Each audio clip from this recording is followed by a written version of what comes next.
prayer. It's the way you know how. Kichimani too. Kinanishka Kanakituana Kanakigula Mishumis. No government on the Anamiakwe. Hey, Pandina Mishumis. Getininika Gigat.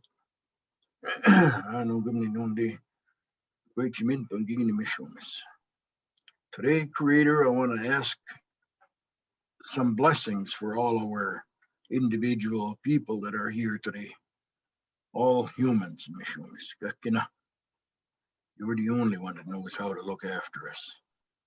There's a little bit of you in each one of us, all living things. Hey,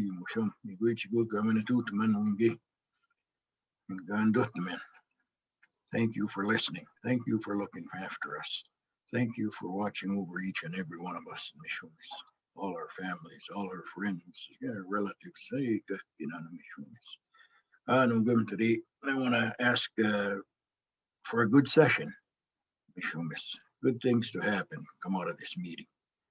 You know how to do all of this. Help us today. We ask you. Look after us.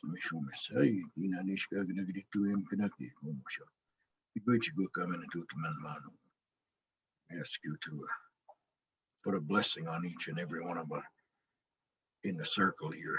His family and friends, members. I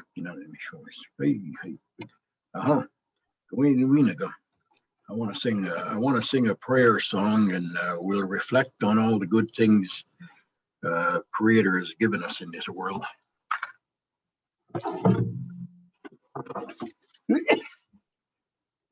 Oh, excuse me.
You're the only one. Thank you for coming to look after us, Creator. Thank you for all your help in looking after us in this world, beautiful world that we live in, created by yourself. Thank you for listening to us. Oh, hey, thank you. Miigwech, thank you so much, Elder Wallace. That was wonderful. Thank you so much for that beautiful song. We've been so lucky to have Elder Wallace and on occasion Elder Florence join us and be our elders for this whole 369 series. And today is special because we get to talk about Indigenous ways of knowing. And we're so glad that all of you can join us today for the next conversation in the 369 series and to hear more about oral storytelling as a key component of Indigenous ways of knowing and teaching. And again, thank you so much, Elder Wallace for starting us off in a good way and for this conversation. And we'd like to invite you to talk about the importance of Indigenous language, stories, and oral storytelling before we invite our other speakers to present today. So if we can invite you to hear from you on that, that would be great. Right now? Yes, please. Okay. Thank you. Sure. Good. Thank you. Appreciate that for the honor of asking me to participate. Jimmy Gwich, thank you very much for inviting me. I'd like to start off with, as you say, storytelling. First of all, I would like to just say that all human beings are storytellers and actors and everything that goes along with that, you know. And the only difference being is with the storytelling is our storytelling from the Indigenous side of things is ours is not written in any way, form, or whatever is a good word to use there. But all of it is memory, passed down from generation to generation. And we have a tremendous amount of stories. Each individual tribe has got their own way of conducting their stories, how they do things, when they start with the young ones, and it's a lifetime process. And when we're telling a story in our languages, it's quite a bit different from when it's being translated into the English language. Now, the English language is a beautiful language. All languages are great, beautiful. God gave us, Creator gave us all these languages to use all throughout the world. And they're all beautiful in their own right. But in our, where we are here in our community, when we talk our language, say for example, when I'm talking, I'm of Sutu Cree descent. And when we talk our language, it makes a whole different kind of sense when we're talking to our own people. As you know, we put in humor in just about everything that we say, everything that we do. Excuse me. And humor is a big thing. It's a good medicine, as we say. It takes care of a lot of issues that may arise in this world. You know, if you have put in humor in everything that you're trying to get across to people, it makes it easier when your mind is at ease, and you laugh at, you know, a few things, a few humorous things that come across. And there are people that are great at that kind of a thing, storytellers. It can almost make you feel what they're looking at, what comes out of their mouth tells you exactly, you know, makes you see the picture, so to speak. And there are a lot of great people like that. They're gifted with that. Now, people like myself, well, we have a heck of a time finding the words to describe. But we do the best that we can, and but like I said, we're all storytellers, and we start telling stories to the youngsters right from when they're first born. Actually, the mother talks to the children while they're in the womb yet.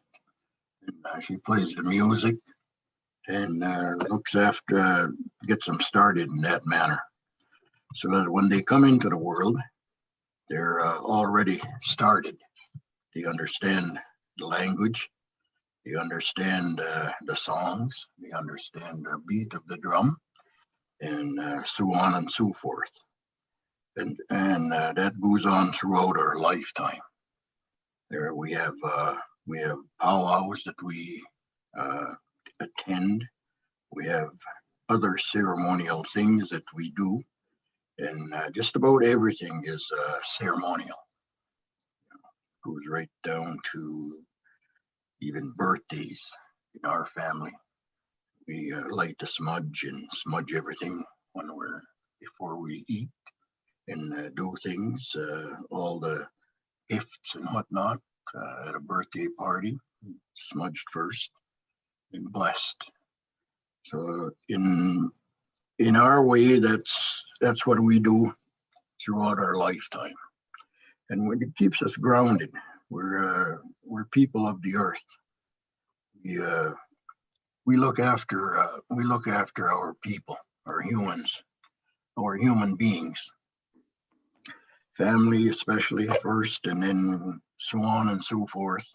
All your friends, all your relatives, all your even as far as everything that grows. For example, a tree, plants on the ground, things that crawl, things that swim in the ocean. All animals, big and small, they're all related to us. We're all related to everything that moves. Creator gave us a little bit of himself in each one of our living things, a little bit of spirit that's himself. So we look at life from that manner, and for us as Native people, we don't look to be getting rich with money and that type of thing. Mainly it's for family, mainly it's for looking after human beings and other living things, and just to try and live in harmony with everything. Such a beautiful earth that we have, everything was provided by the Creator for us, and that's how we look at things from our perspective. And as far as teaching our little ones about literacy, can anybody help me out here? What is literacy? Does anybody have an explanation for that? Literacy, is that teaching? Is that talking to people?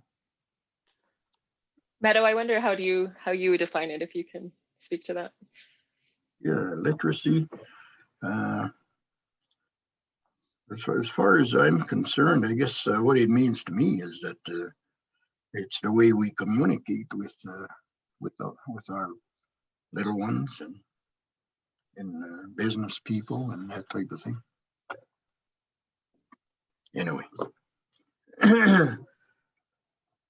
that is about all I'm gonna contribute on this day. I thank you for listening. Thank you for listening to me. Oh, hey. Miigwech, thank you again, Elder Wallace, for providing us with that additional wisdom. And if there's anything else that comes up for you throughout the session, feel free to please speak up. We invite you to do that. So now we'll turn things over to Dr. Meadow Schroeder, who's an associate professor with the University of Calgary's Werklund School of Education, along with her colleagues, Dr. Anne McCow, who's a professor emeritus with the University of Calgary, and Dr. Jacqueline Ottman, professor, vice provost, Indigenous engagement with the University of Saskatchewan. And we'll turn the time over to you. And again, if you do have questions, please feel free to put them in the chat, and we'll address them towards the end of the meeting. Thank you. Thanks, Jacqueline. And thanks, Elder Wallace, for that introduction to storytelling and literacy. It was a really nice way to start off this talk today. Today, we're going to talk about some research that we conducted on storytelling, but we're also going to talk a little bit more about that, like broader than that. but we are really talking about how we're building these bridges between school literacy for Indigenous students. And what we mean by school literacy is really this kind of literacy experiences that kids experience in school. And these can be a little bit different from the kind of literacy activities that kids get in the Indigenous context. So we're going to contrast those two things today as part of this presentation. But before we begin on that, I'd really like to acknowledge all the individuals that worked on this project. This was a big collaborative project, and we were very fortunate to have academic researchers, individuals from the University of Calgary, some of whom were Indigenous. So Jackie Ottman today, what used to be at the University of Calgary, she went over to the dark side, moved to Saskatchewan. We do dearly miss her. But Dr. Stan Bird as well was a student at the time who was really heavily involved in this project. And as well, we have our community collaborators. This was essentially a project we could not have done without this kind of collaboration. And we had the benefit of 3 elders from the community to support us with this research, as well as the principals and teachers at the schools with which we worked.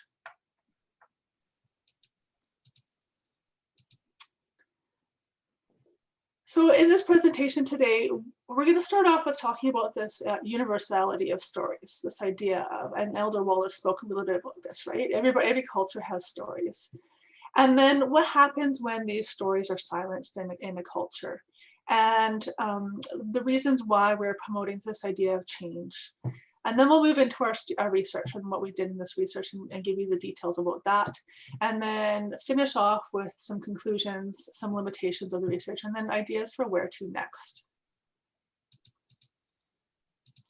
I'm going to hand this next slide over to Anne. Hi, everybody. I'm really pleased to be here today. And Elder Wallace, I want to thank you for your thoughts. I have to say, it took me about 4 years to come up with a bit of that understanding and some very, very difficult reading. And also, fortunately, some very good teaching from somebody who was my student then, Dr. Stan Bird. He was, as Meadow has said, just integral in this. And also Jackie, of course, they brought their wisdom to us.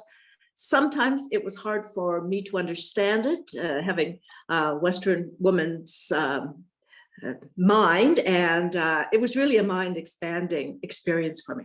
So let me start by totally agreeing with Elder Wallace that stories are universal. They're everywhere in our lives, and they help us understand, in other words, to make meaning of events around us. And they do it by helping us recount and then remember, because memory is an active process. And memory changes as we reinterpret it. So it helps us to reinterpret the events that happened in our life. Also, it describes the challenges that other people face and the way that other people and other peoples too, other cultures, have approached these challenges and these problems. And it offers solutions to us in that way. And of course, stories are entertaining. And stories do all this by helping us understand how events are related temporally. You know, young children start off with this happened, and then this happened, and then this happened, and maybe a because comes in there. But later on, by the time they get to adolescence, they're able to put flashbacks in that tell us more about the event that we're looking at because of the background that happened to that person, and more about the character, him or herself, of course. They also help us understand human intentionality. And that's how our actions and our behaviors are related to our motives and our desires, what we want and what we hope to achieve. So Jerome Bruner put that rather poetically in saying, stories have 2 landscapes, the landscape of action, which is what happens in the physical world, and then the landscape of consciousness, which is all the things that characters do in their mind, in the mental world. They also help us understand what's typical in our particular situations. And as Elder Wallace was saying, across cultures, different kinds of events are central to a way of being. And so they give us this idea of, well, what is typical in our context and also in other people's contexts, and what breaches might occur that cause problems that would happen to us. And finally, they shape cultural practices, lessons that are taught, and the morals of stories, things like that. And of course, also they're shaped by culture. It's they not only shape cultural practices, but the stories themselves shape the culture too. And so now Jackie Ottman is going to take over and tell us some more about the Indigenous stories within the Indigenous context. Go ahead, Jackie. Thank you. Thank you, Meadow and Anne. And I would like to begin by acknowledging the territory that I'm on. And that's Treaty 6 territory. And Calgary's on Treaty 7 territory. And that's something that I'd like to do is situate ourselves in context with the land that really does nourish us and strives to keep us healthy. My name is Mizaweka Motan Didanaka's Fishing Lake First Nation Donji, Ingechi Kendamia Maya Nogum. So I shared with you my my traditional name, and it's actually very hard to translate into English. But it's, I'll say it a lot slower. Mizawek Megopepa Motan. So it has to do with thunder and the sound that thunder makes over a large landscape. So that is, you know, again, there's a story connected to that. That's my origin story. And I am Anishinaabe Soto from Saskatchewan. And I was in Alberta for quite a while, and at the University of Calgary for 13 years. So an example of how we would begin any conversation, and Elder Wallace talked about that, is by introducing ourselves and a bit of our story. And there's even more that would happen as a child, because we're talking about storytelling and oracy and literacy. I remember people asking me, okay, well, who are your parents? You know, who's your mom? Who's your dad? Who are your grandparents? And in that way, again, you would situate, you know, this child in relationship with a larger community. And sometimes you also find that that you're related to this child or this person. So, you know, we begin with again, an origin story, individual origin stories. And so as the slide says here, stories really do transmit a lot. And Elder Wallace talked about how stories really do unify the past and connect us to those children not yet born, 7 generations into the future. So time is folded within itself from Indigenous perspectives, and so and story is, as Anne and Meadow had indicated, is very sophisticated and complex, and just as sophisticated and complex within Indigenous perspectives. And we know that there is so much embedded within story that sometimes you have to hear it a few times in order to comprehend the lesson or the message that that a particular story is meant to share.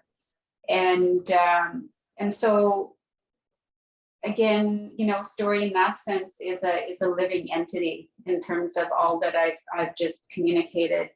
And it's connected with oracy, right? So in oracy, or you know, just the oracy can look very different, but typically, you know, because story is fluid and ever changing, as Elder Wallace had mentioned earlier, there was a tension between the telling of certain stories, actually there still is today, the telling of certain stories and capturing those stories either through print or through video. Because once that is done, it's embedded and frozen in time. So, you know, there is that that connection to cultural identity also. So it does develop the kinds of stories that were told from Indigenous perspectives are also meant to develop identity. And so if there aren't any Indigenous stories within classrooms, within any educational institution, then our educational institutions aren't supporting the development of cultural identity. So it is important to understand that there are various perspectives of storytelling.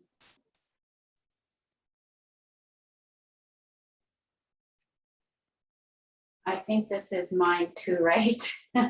Okay, so as you know, there's within the last few years, I think there's been an awareness of this, not only the silent, of course, when you silence people, when you silence individuals, you're also silencing so many things, right? As we talked about cultural identity, development, and that influences self-esteem, and also impacts relationships between Indigenous, non-Indigenous people. So the implications are significant. When people are silenced, you silence the stories and the language. And so as it states here, with the imposition of the Indian Act of 1876, that became the federal government's tool for impacting every aspect of First Nation, Métis, and Inuit lives, including how children are educated. And the story, that particular story is actually, you know, a very dark part of our Canadian history, and how children were forcibly and intentionally through legislation taken away from their parents and their grandparents and their community. And so one of the first things that happened was to challenge and eradicate Indigenous identity through the forcible, you know, taking away of garments and cutting hair and punishment for speaking anything but English. And so the goal was to saturate the minds of children and their behavior with English literature and Eurocentric ways of being and doing. And the goal, as it says here, was you know, to kill the Indian in the child. And so the implications of the mandatory schooling are still felt today. So there's intergenerational trauma that's been experienced, and so there's loss of language, significant loss of language. And I've been very fortunate to grow up with a grandmother that didn't attend residential school, but was actually raised in the bush or in the forest, hidden from authority like RCMP or school authority, because those were the people that actually took the children. So she understood the story. She understood, she barely spoke English and gave me the gift of language as a result of that. But many children had to relearn their language. And they had to relearn the Indigenous stories that belong to their community.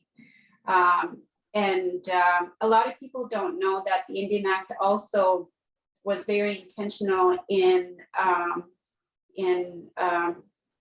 inhibiting Indigenous peoples from engaging within the economy. So the Indian agents had full control of what was bought and sold for the community. And so there were actually Indigenous peoples Indigenous leaders that had to take the government to court in order to own businesses. And so, you know, all of that has implications on mental health, on physical health. Any kind of oppression, colonial oppression, has implications on holistic health. These types of symptoms are found in Australia, in New Zealand, in the United States. So again, colonial oppression has impacted Indigenous health in many ways. And so, yeah, I think I've kind of touched upon the very last point there also. So what we do know, and there's many authors, Lyra Littlebear, Marie Baptiste, and so on, that talk about the drastic differences between Indigenous education and Western schooling. And first of all, there is a difference between education and schooling. Schooling is very contained, it's got boundaries, and education is lifelong, it's got no boundaries.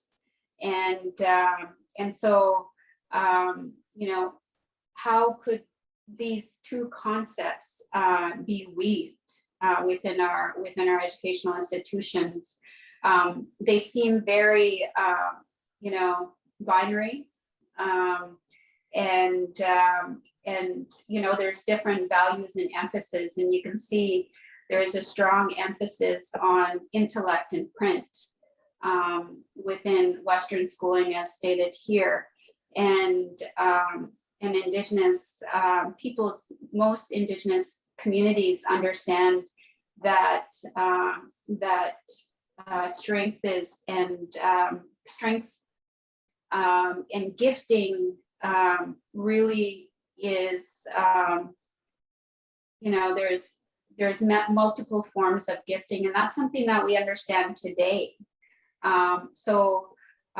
You know, there's more than intellectual gifting, there's more than intellectual talent. And so where is our focus? Is it on, you know, cooperating and working together versus competition? Really does set up the kind of culture and climate that our classrooms and our schools are bound by, right? And so there's a lot of observations. One of the things that I always said growing up, and even today with my the elders or people in my community, is that there was a lot of listening. So it's active listening. There's actually literature on active listening and the importance of active listening and astute observation. And so when you're doing that, you're using higher order thinking skills, right? So storytelling, and there's the sophistication of that, is, you know, you're in the way elders tell stories, you're immediately asked to begin thinking deeply. And in order to do that, you have to listen and you have to observe throughout the whole time. And you're still thinking about the story after you leave. So there is complexity. So today, we know the implications. I've touched upon this a little bit, is that, and these are the intergenerational trauma implications of, we'll say, you know, residential schooling, and actually this, what's important now is that Indigenous students see themselves within literature, see themselves within school, and hear themselves within the stories. And this is not, and the sad part is, within some of our schools or classrooms, provincial legislation on education, you know, there's some discouraging things that are happening in some contexts, right? And so there is this dismissal of the influence and the power of Indigenous perspectives, or even the engagement of Indigenous peoples in some of these very important decisions that are made for Indigenous peoples. And so, you know, that's evident in Alberta, and also evident in various school divisions across the country. So it's, you know, there's 2 steps forward, 1 step back sometimes. And so I think we really we need to work together to ensure that Indigenous perspectives, Indigenous forms of literacy, because there is Indigenous forms of literacy. They're evident in pictographs and art, and that all of that is captured and part of the learning of all students, because what's good for Indigenous students is good for all students. Is this mine also, Anne? I can see you, but I can't see it. I think we covered it. Yeah. Covered it. That's good. Yeah, thanks so much, Jackie. Okay, thank you, Meadow. Yeah. So in our study, then what we did is we used an existing storytelling program to try to bridge this Indigenous ways of knowing, culture, language, traditional activities into developing literacy in young kids. So storytelling was seen as kind of a stepping stone into later literacy development. What we did was take kids in grade 11 and grade 12, they were Stoney Nakoda, and we had a nice little bunch of them, 100 of them, and we gave them this 8-month program with lots of lessons. We wanted to see if they were to develop take this program, could they have improved storytelling, so have better story structure and content, as well as be able to remember stories better, with the idea that this would be completely culturally referenced. And we did actually have researchers teach this program, where teachers were supported and maintained in the classroom. We did this based on this collaborative process with our partners. And so one of the things that we really emphasized was that this was coming from a strength-based perspective, not a deficit perspective with these children, that we wanted to adapt a program that was approved by the members of the community throughout this entire process in terms of even the research design, that this was to be used and owned by the community, and it was not to be used for commercial gain. Okay, so this is my turn, right, Meadow? Yep. Okay, you can see the challenge before us. We're all familiar with the Western way that we're schooled, and we were attempting to bridge some of the components of the Indigenous ways of knowing. And at the same time, what we were trying to do was to use the ways that the children have understood stories, the way they've experienced stories within their own communities and their own lives, as a bridge to this schooled literacy, because it was a very important aim of the community, that they wanted their children to be successful within the Western schools. And so there were some of the components of this existing program that I had developed over a period of quite a number of years, and worked with other people doing it too, of course. There were some of the components that we maintained, what we called here the Western components. And actually, these are actually cognitive components of the program, because this is based on research that helps us understand children's cognitive development as it pertains to what is required in schools. So we maintain that, but then we added these other Indigenous components. For example, cultural legends. And these are extremely complex, as Jackie and Elder Wallace explained. Time folded within on itself. They're about the story. One story leads to another story, leads to another story. And so what we were trying to do was to use some of those stories in order to maintain the children's understanding of what story is and what it teaches. The other thing that we added in were references to community and cultural events within the story characters, within the community events, and within supporting materials. And we wanted to move away from just measuring storytelling and story recall to measures of the children actually using these community and cultural references. And in subsequent slides, I'm going to speak just a little bit to these various elements. Okay, so what we did was we tried to maintain the problem or goal-based story that is typical in Western literature, like the folktale.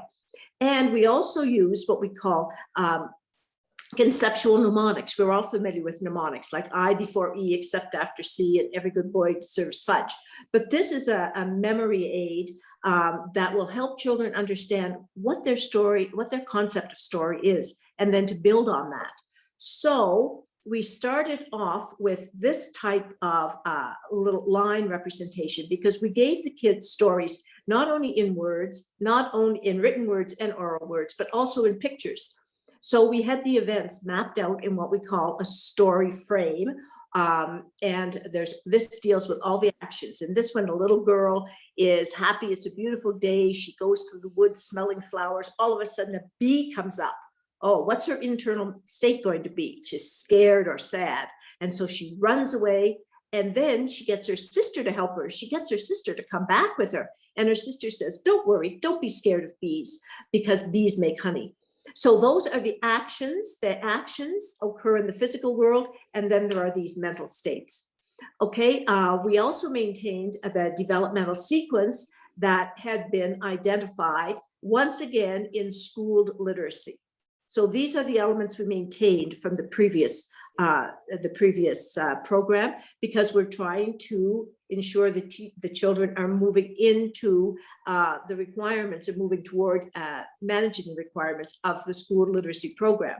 So they go from these social scripts, like a little girl walking in the woods and smelling the flowers and being out on a beautiful day. That would be the social script with her sister. And then we taught them simple problem resolution structures. And then that became more complex, whether it be some kind of a subplot, like the child tried something. Let's say she went and looked for her sister, but she couldn't find her. And then she had to ask her mom to come with her, that sort of thing, a failed attempt. Okay, Meadow, we can go on to the next one. And as I mentioned, we did a lot of adaptations. We had the adaptation of cultural legends so that children would be able to maintain the cultural use of storytelling and identify with what we were doing within the program. We also changed the content of some of the stories. Like this is a story in the old program, A Trip to the Cabin. A little girl realizes what date it is, and she thinks, oh, I'm soon going to be going to my grandparents' cabin. And she starts packing her bag, and she's thinking, uh-oh, I forgot something. Teddy, I saved a place in my suitcase just for you. And then she comes downstairs to tell her mom what she's going to do at the cabin. And so that would be a social script that children would be, mainstream children would be familiar with. We changed this to a community or cultural content replacement. This is a story about summer ceremonies, and Stan Bird had written a lot of these stories for us. He adapted these stories so that they would reflect the First Nations child experience. You can read it up, spare you my reading. Okay. All right, and we also replaced a lot of the manipulatives, because we didn't just have stories in words and stories in pictures and stories in written and oral words, I should say. We also have manipulative advices, because we know that many, many modes help children learn. And so we had a number of finger puppets, and we had thinking clouds that the kids put on their head. We had stick puppets, and we had hand puppets too. And we had a big book that the teacher used. And the story is written out there. The teacher would read it orally to the kids, and then the children would fill in with some help, some of the drawings. So they got many modes in there. Okay, we can go on. Meadow, it's yours. So we found that after the children were exposed to this type of instruction, that they were able to tell longer and more complex and also more cohesive stories. They tended to still tell stories, for example, that had a problem and a resolution. So rather than just sticking to a social script. And they also were able to recall more content of the stories they heard. Jackie? So one of the things that I guess I'll reiterate, first of all, that what happened during the project is, as Anne mentioned, that the stories, and Stan Bird is a Anishinaabe originally from, well, he's from Peguis First Nation in Manitoba, but so he worked with the community community members to adapt these stories to the community, to the cultural context. And so, as you can see here, that some of the other findings from the research project indicated that you know, just the references to community and cultural life were very, very important. And so indicating that, you know, again, the children were actually providing us with clear direction of what was interesting to them. And if you don't understand the cultural context of a community, it's really hard to fill in these kinds of blanks. And so, you know, it's it really does encourage educators, teachers, educational leaders to really get engaged within Indigenous community to understand the cultural reference. And again, some of the important things that emerged over and over again was collaboration and the importance of relationships, right? And so you can see that is very evident within this story is, you know, just looking at it, you know, they skin for it. They make a blanket out of it for the mom when she gets cold.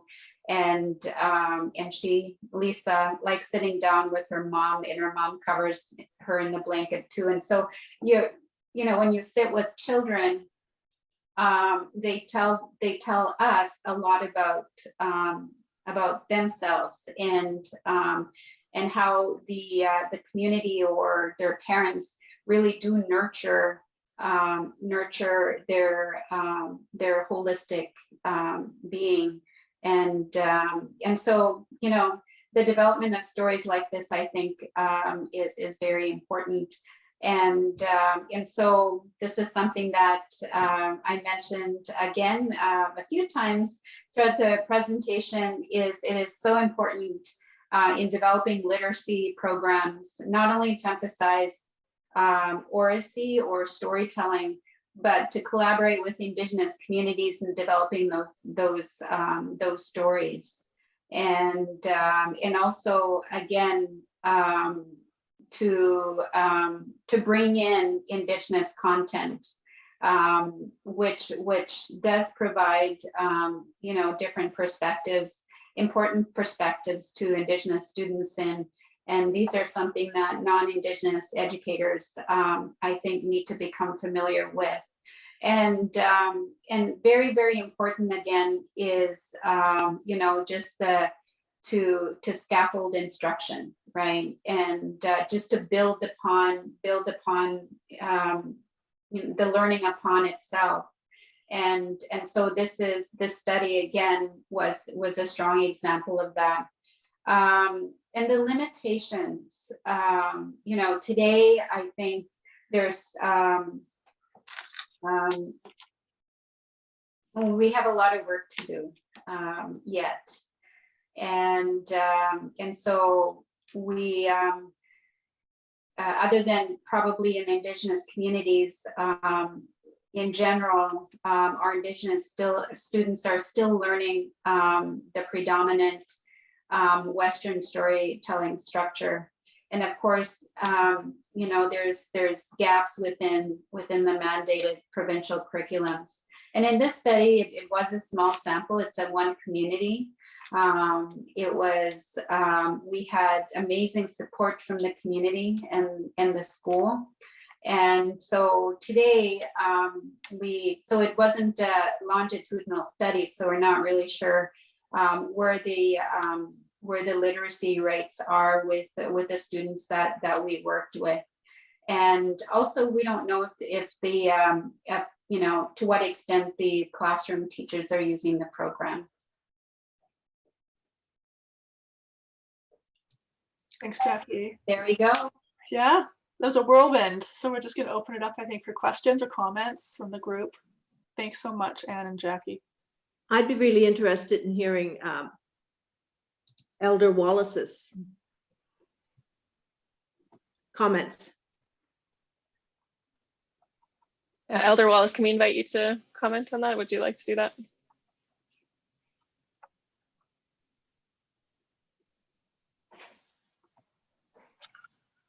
Hello again. Yes, a lot of very interesting comments here. There is a lot of work to be done, but I think we have to get our people, the Aboriginal people, involved a little bit more with the teaching of our very young. That's where it all starts.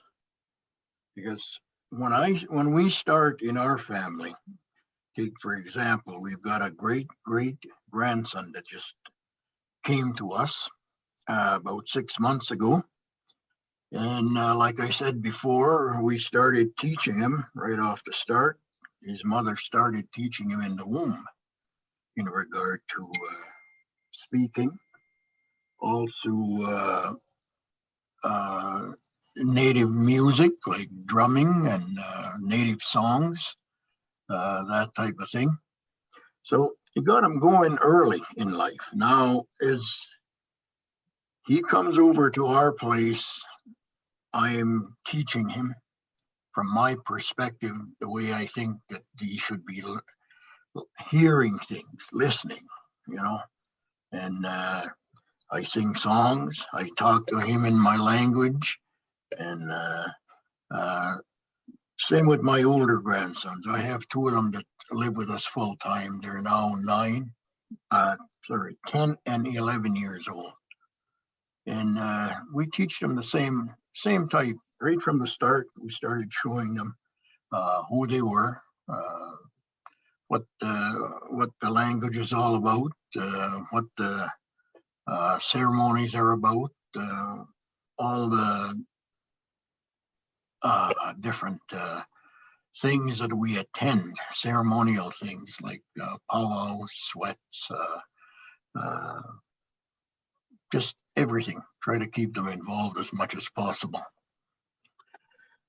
Now, as they're going to school in the Western way of being taught, they're not open. They're not wide open. They're closed in a little room of about 25 kids or so, where you know, they don't get the kind of training that they should really have. Basically, a one-on-one session or storytelling or that type of thing. As my little guys, and they come home, they're really frustrated.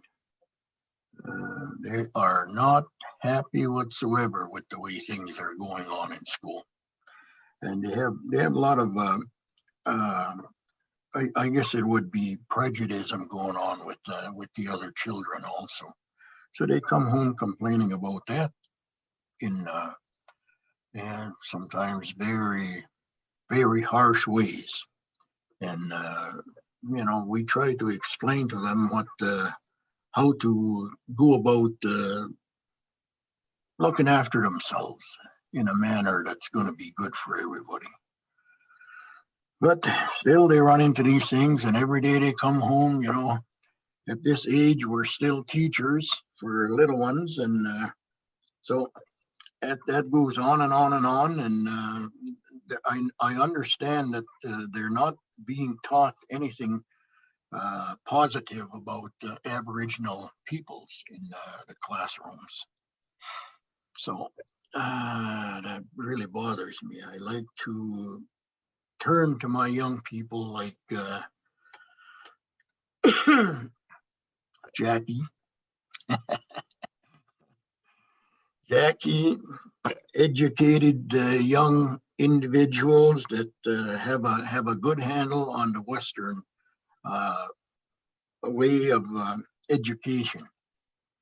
I think from what I hear Jackie say, she's got understandings from her elders, her parents, her grandparents, etc., and all the elders in the community. I mean, when you grew up with that, well, that's something that stays with you at all times. And for the most part, a lot of us that grew up that way, we stay quiet because people think we're not up to par with the rest of human beings.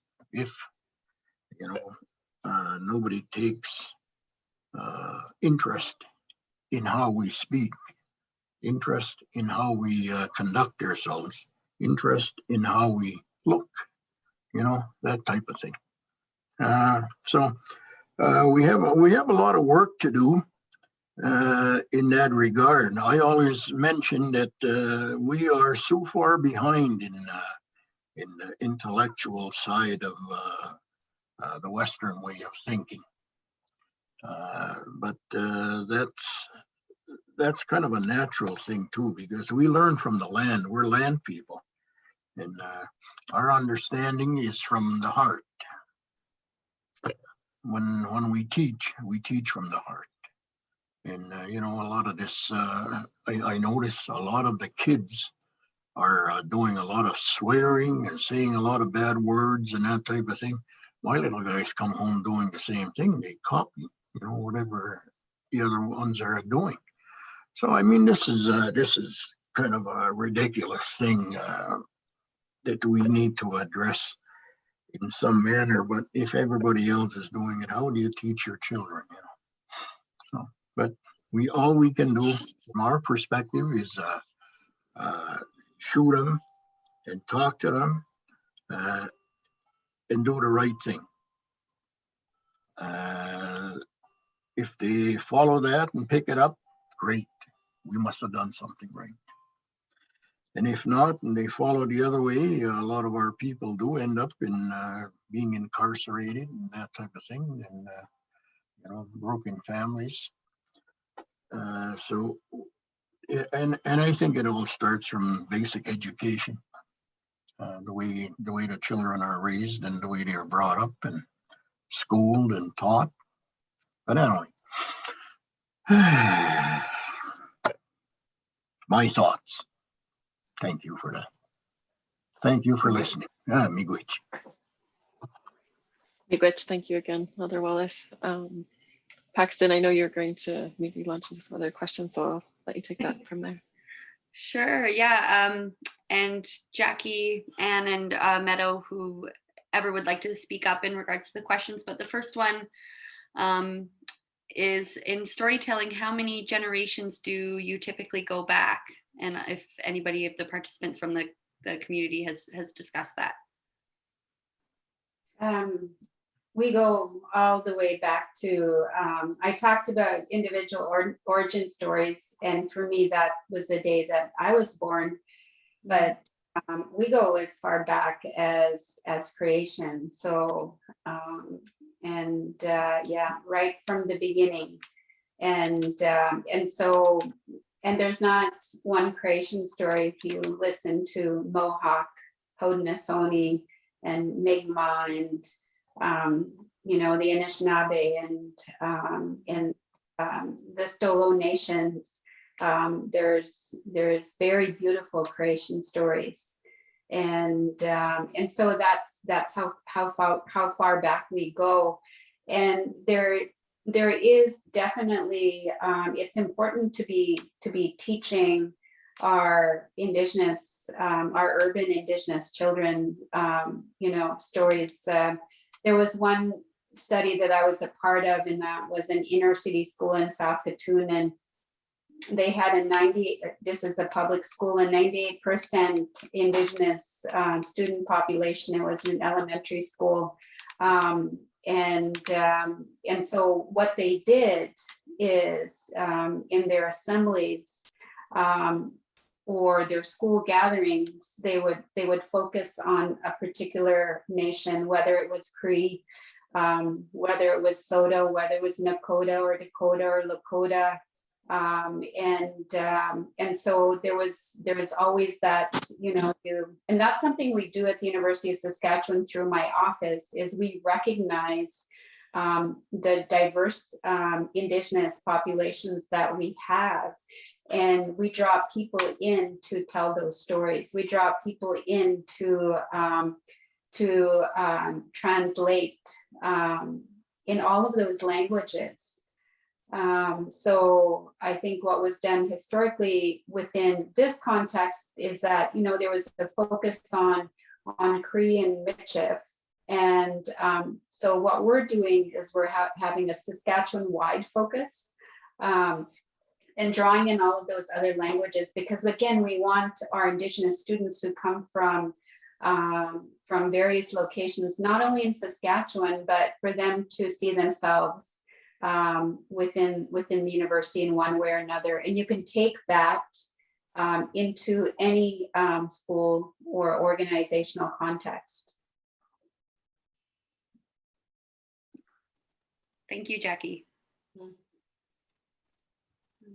Jackie, it's my understanding too that the stories are also tied into history, right? You would have a story, but it would be perhaps a historical event that would happen, that then elders would be responsible for holding those stories. So it's almost like your history is embedded within the stories, and the elders are the responsible ones to keep them and then keep the integrity of the stories and pass them on. Is that true? Well, there's people who hold certain stories. And so, we were asking about the Cree creation story in this location. And so we were told that this particular elder has that story, right? So it's not, or these particular elders would have that story. So it's not like, it's the full, I would say, the details, they were transferred that story, and people recognize that those kinds of transfers that are still happening. And so there is, again, whether it's historical events, whether as, for entertainment, there's certain people for that, whether it's, life lessons, again, so it's understanding the Indigenous communities and understanding who holds these stories. So one person doesn't hold, the full extent of Cree understanding or Cree history. It might hold pieces of it, but some of these stories could actually be shared within a, it takes 4 days to tell some stories. So to have that kind of knowledge, I would probably understand, a snippet of some of these stories, but you really need to have that experiential, iterative, repetitive kind of relationship with these stories, because it is a relationship. Thank you. Thank you. I feel like from the discussion today, the biggest takeaway I've had is just being intentional and consistent about engaging with Indigenous communities when we're talking about early literacy and the school system and how we're educating children in that, and using these storytelling ways. So I just want to say thank you to everybody. Thank you to Meadow and Jackie and Anne. Thank you, Elder Wallace, for starting us today. And I appreciate everybody who was able to join in.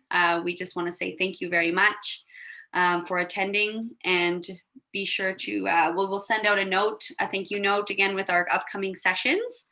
But yes, thank you again, and we'll hopefully everybody enjoys the rest of their week.